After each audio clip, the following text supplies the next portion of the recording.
So welcome to Goal's brand new weekly betting show. We'll be running through the biggest games of the Premier League weekend. I'm here with Jim Knight, our betting expert. I'm Miles, I'll be your host today. We'll be running through 5 of the top games. You can see them along the right hand side of the screen. We're going to kick off with the big one, the Manchester derby, which is pretty much a battle for the Premier League title. If City win, they can be crowned Premier League champions against their biggest City rivals as well. A lot to play for in this one, isn't there? Yeah, if you could have designed a situation for City to win the league at home against Manchester United, I think would have been top of the list. Yeah, the fans will love it. Yeah, obviously they've got priorities outside of that. They're going to win the league at some point. It might not be this weekend. They'll win it in the next few weeks, but Mourinho will be going out to do everything he can to stop them. And obviously they've got the Champions League to think about, coming off the back of a pretty galling 3-0. Yeah, a 3-0 win. They were poor, weren't they? Yeah, they were poor. I mean, they didn't register a shot on target. It's the first time, I think, in 18 months they failed to. Yeah, I think it's October 2016 against United when they failed to register a shot on target. So it's so un-City-like. We're so used to seeing them. I think teams are almost beaten by City before they step out onto the pitch. Everton looked beat by them last weekend. 3-0 up within 25 minutes, half an hour, and Liverpool coming off the back of a 4-3 win, which they, in the Premier League last time they played them, they just kind of stuck to the same blueprint and didn't bottle it quite as much at the end. Yeah, attack. Well out of sight, weren't they? Yeah, and City couldn't score in the second half, and they'll be hoping for a lot better this weekend, won't they? Definitely. I think, I don't know quite how much he's going to rotate Pep Guardiola. You'd be tempted to. I think you have to keep your big guns back for the Champions League, because as much as the Premier League is obviously a huge thing for them and they're going to win it at some point, they don't need to win it this weekend, do they? They'd love to. There's no way they're going to bottle it at this point. No, absolutely not.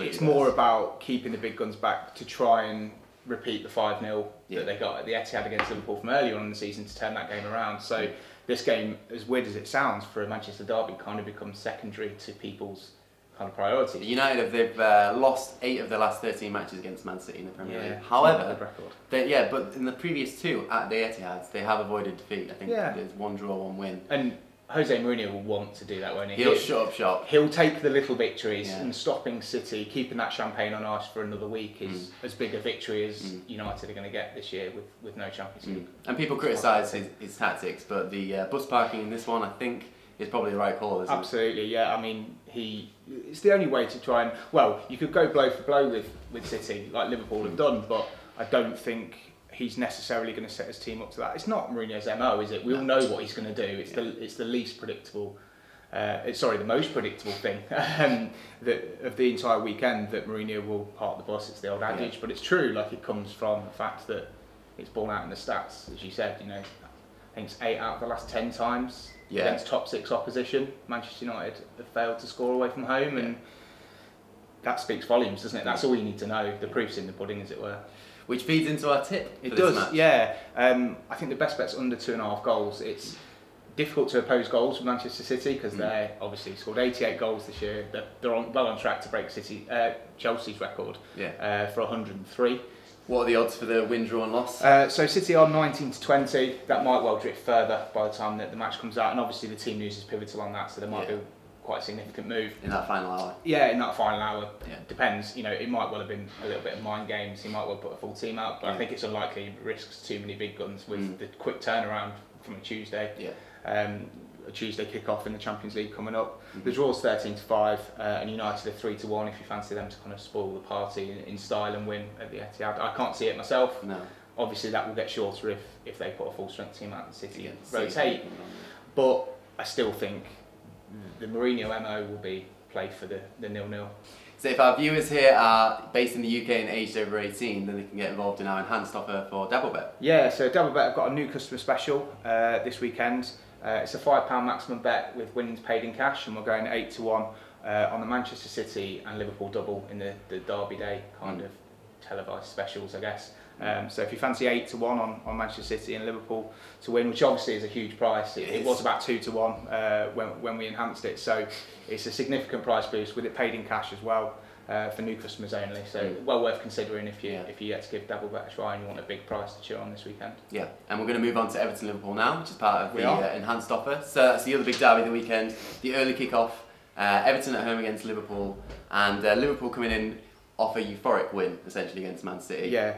Everton, on the other hand, they played their last game was against City in the weekend, and they were spanked. I think it's fair to say. But you know, the Merseyside derby, the tensions are always high. But Everton have a terrible record, don't they? Do yeah. Won 1 of 22 against Liverpool of the league meetings. Yeah. So you know, it's been a long time since they had much success in a medium term. You know, there's potential rotation again here. Yeah. Liverpool, Mo Salah came off injured, didn't he? He tweaked a groin, I think. You know, we're not quite sure how serious that is, but I'd be very surprised if he's not 100% fit. They won't risk it. Yeah. No, absolutely not. And why would you? You know, you need him to play on the counter. Yeah. Lethal, 29 goals this year. Yeah. You can't risk that against, even in a local derby. You don't want to get swept up in that. Potentially have him aggravate it and have it out. And the top four is pretty much secure for them at this absolutely. point. They're on 66 points, whereas Chelsea, who are fifth, are on 56 points. So a 10-point gap. Even if they lost this one without prioritising it, they're still looking pretty comfortable, aren't they? Yeah, absolutely. And you know, again, it's another one that the fans would like to see two full-strength teams go head-to-head, and I'm sure the viewers would as well. Yeah. But the managers are going to prioritise the Champions League, and rightly so. But this one's a bit of a left field tip, so stay with me here on this front. Everton to win the second half of the match is 14-5 with double bet. Now, I'm quite into the stats and when teams score goals because I think it indicates their style of play, and Everton take a long time to get going. The game that you alluded to, the Manchester City game, is a perfect example. They didn't really switch on until half time. They came out and scored a goal. Technically they won the second half against Manchester City because they reset at half time, 3-0 down at half time, came out, Balassi scores in the first few minutes, and then it just kind of peters out because City can control the ball and Everton, but ultimately Everton won that second half. Sam Allardyce, you know, obviously gives them rockets at half time because they've scored 65.8% of their Premier League goals after half time, which is the highest of any team in the Premier League. So, in terms of if you're looking for late goals or certainly second half goals, Everton's the place to look. What are the odds for that? 14-5 for them to win the second half. So, decent. The market essentially resets at 0-0 at half time for the theory of this market. So, they could be 2 or 3 down like they were against City, and then if they get a late consolation goal, then they'd win.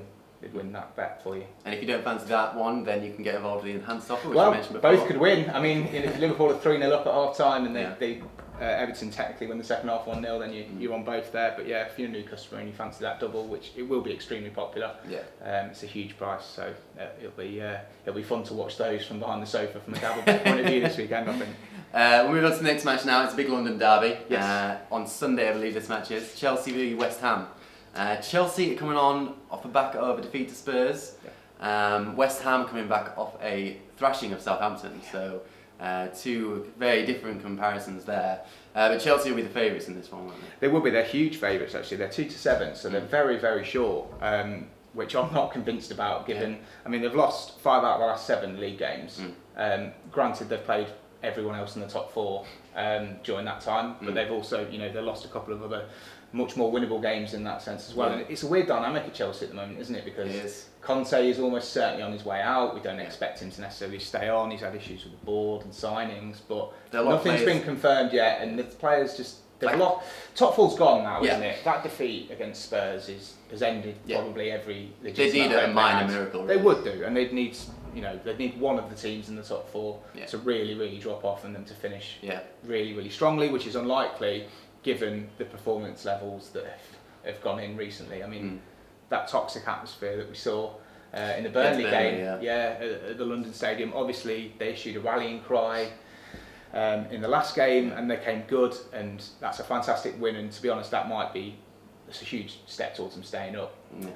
But I'm still not convinced that you want to be taking a short price on Chelsea. When they've got the likes of Hazard underperforming, Courtois' future's uncertain, you're looking at a lot of players there who Morata's been scoring a bit lately, but still you watch him and you don't really think he's a striker in form. He started really well, didn't he? And then he's kind of failed to deliver. I mean, it's a huge price tag and it's a cliche, but you kind of failed to live up to it. But you've got to score a lot of goals to live up to that £70 million price tag. And they just look lacking creativity for me. When Hazard doesn't fire, they don't fire. There doesn't seem to be any plan B. It's just give the ball to Eden Hazard and hope that he scores. And they might not have scored against Tottenham had Lloris not come out and overcommitted on that cross for the opening goal. So they didn't really create that much second half. Spurs were much better than them. So a London derby, the odd adage is that form goes out the window, I guess. Chelsea is still going to be huge favourites, but I think both teams to score potentially is a good bet. What's that? What are the odds on that? 21 to 20, so you're getting better than even money for that. It's difficult because you want to try and weigh up how well West Ham are going to perform in that derby environment, but almost feel like away from home that might G them up a little bit, because there's always those tensions between Chelsea and West Ham. If you're going to find the players underperforming in a game because they're all a bit sick of the situation with the fans in the stadium, then it's probably not going to be this one. There's that fiery atmosphere to keep things going. They've scored in 11 Premier League away games this year, which isn't the biggest or the best total, but it's enough to convince me that 21 to 20 on both teams to score against a Chelsea team that are plenty. You can pick plenty of holes in that form, and obviously they have been pretty poor in recent weeks. So there's plenty to like, I think, about both teams to score in this game. The other Sunday match is Arsenal v Southampton, and I think it's fair to say Arsenal will be heavy favourites in that match against a really poor looking Southampton side. Yeah, they are really poor, aren't they? They're 4-7 Arsenal, so they're perhaps a little bit bigger than you might expect. But with the Europa League game that they're going to play on Thursday night in mind, there's potential question marks there about how strong they go and the rotation issues. So I think there's a little bit of hedging from the bookmakers' point of view. They're not sure which way to go on that yet. Southampton are 5-1, which to be honest I wouldn't touch with barge pole, despite the fact that Arsenal can have an off day. They tend to have off days against good teams. Away from home, they have a lot of off days. Yeah, they do. At the Emirates, they are a much different proposition against teams that aren't elite. They are exceptionally good flat track bullies. So if you look at their record this year, they've won one win in 5 at home against the teams that are above them in the league. If you take the teams below them in the league, perfect, 11 from 11, really? Won every single game. 7 of those have come by 2 or more goals as well. So when they win, they tend to win well, and they tend to sweep those inferior teams aside from a league ranking point of view. Tend to be fairly comfortable. Obviously, one of those games was the 3-0 at the weekend against Stoke, which was probably the least convincing 3-0 win I've ever seen. It was a late flurry, wasn't it? Yeah, it was a late flurry of 3 goals in the last 15 minutes, but ultimately that's all it takes. They got 3 points, one very questionable penalty, and then they just kind of heaped it on to Stoke. But I can't imagine Southampton are going to have too much fight about them if they go 1-0 down early doors, and they're really struggling. I think we were talking about this briefly beforehand. I think it's trying to find a team that are one worse than Southampton for them to stay up. I'm not sure they've got the rallying behind them. I'm not sure there's anyone in the Premier League that has a worse strike force than Southampton in terms of. I mean, on paper, it's not even like they're necessarily terrible strikers, but it's just their form since they've been there. And if you don't score goals, you're not going to get enough points to stay up. Like, Hughes isn't a impact manager. He takes time to build, and he can get good results at clubs, but he's very rarely been the short-term alternative for keeping you up. Like you might go to an Allardyce, for example, and bring someone in like that. But they've gone for Hughes now. If he keeps them up, fair play, but he's got a job on his hands, I think. They are 18, so they're not too far down. They're not a cut adrift like West Brom. No, they're 6-5 to go down, so they're still ranked odds against to go down, but that's more to do with the peril that West Brom are in, Stoke are in below them, and they've got a little bit of a cushion. I think people still believe they've got enough to get out of it. Potentially a bit of new manager built into that price as well. They expect to bounce.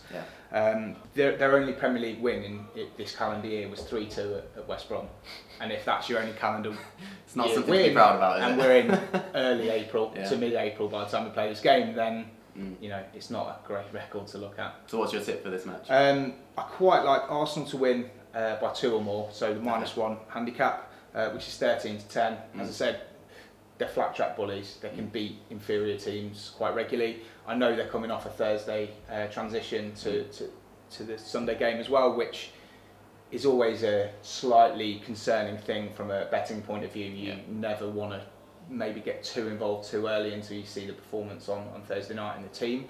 But Aubameyang is ineligible, isn't he, for the Europa League? So he'll probably come back in and lead the line. Lacazette's back now, so he can play in the week. I know Welbeck, there's injury questions over that. I'm not hugely concerned about him not being around. I don't think that adds too much weight to it. Not the big threat. Not the big threat. No. So I think 13-10. If they get a goal, I think the heads go down and they could maybe gloss late on in terms of like they did against Stoke, get the breakthrough and add a bit of sheen towards going towards the end. And yeah, you can't argue with their record at home against the teams this year, and I think that's the angle. Yeah.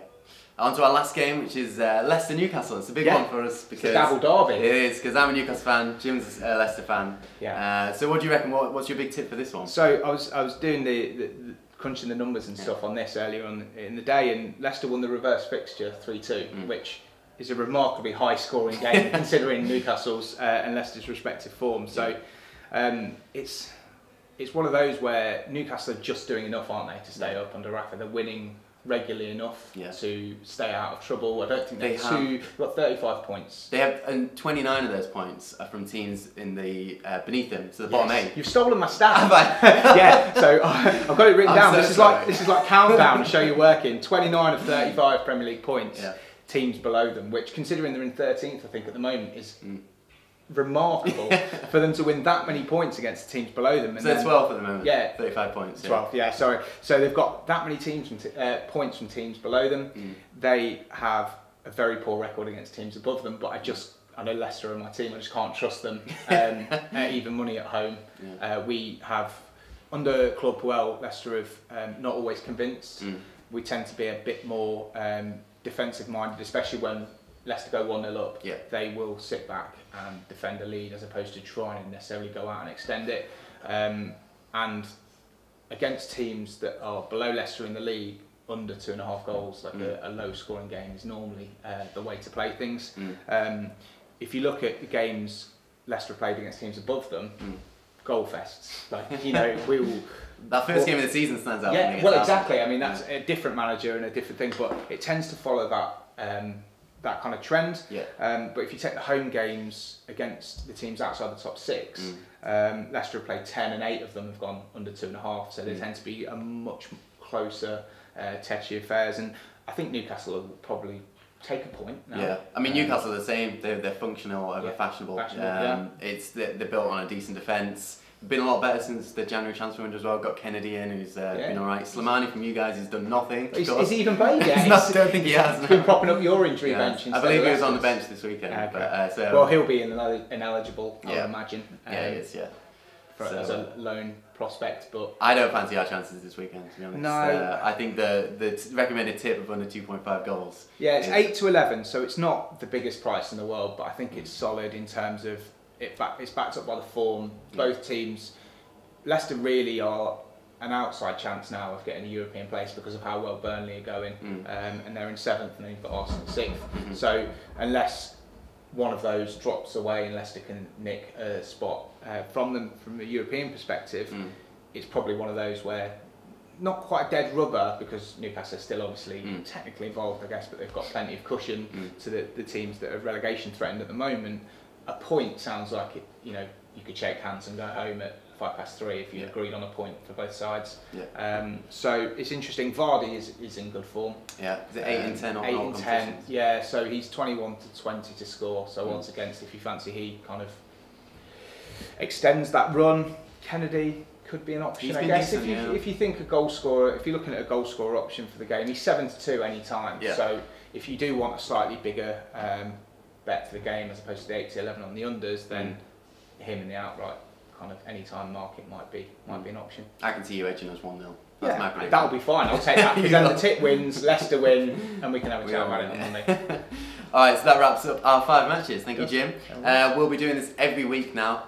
We'll be coming to you on YouTube, Facebook and Twitter. Next week we'll see how your tips have performed, and maybe a little bit embarrassed maybe, or maybe we'll be delighted. And fingers crossed. I'll take a couple of winners, I think, you know, there are some outside shots in there, but some that you'd hope would do the business as well. If you're watching this on YouTube, then there's a link in the description which you can click, which sends you through to the Dabble Bet enhanced offer of 8 to 1 for Liverpool and Man City to win this weekend. It's a great opportunity, that, isn't it? It is, and it'll be available obviously until kick-off on 12:30. So if you're watching this after that, then there's a new customer offer that will replace that for you. Awesome. Thanks so much, guys. We'll see you again next week.